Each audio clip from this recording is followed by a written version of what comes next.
So, Tiffany, I wonder if we could start by describing the lightning strike, the circumstances of your life at that time, and how you dealt with it. I was struck by lightning in 1999.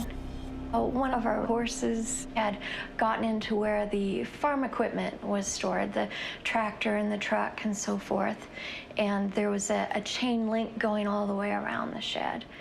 And as the storm came up the valley and the lightning started striking all around, I went up there to let them loose. And when I let down the chain link, right at that moment, everything went white. And the last thing that I remember is falling down into the mud right in front of the truck there. The next thing that I knew, I found myself up in the heavens. I heard the voice of God, and it wasn't in my head. It was through my entire body. The voice said, "If you love me, you'll go back." So I said yes.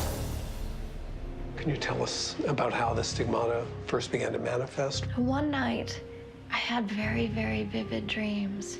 And I woke up and I noticed that I had brown marks where the wounds of Christ would go. And it was painful.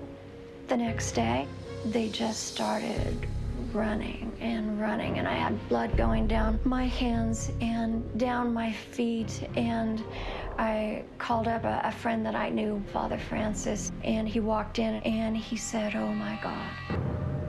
I didn't know what to think. This is a little hard for a person to get their head around, that this is real.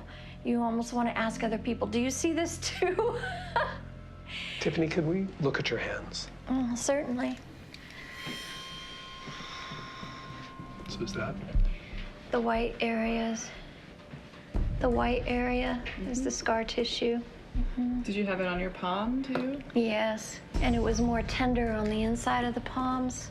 Well, it recurred, right? I mean, there were other stigmata that followed. Oh, yes. From July 2005 to April 2009.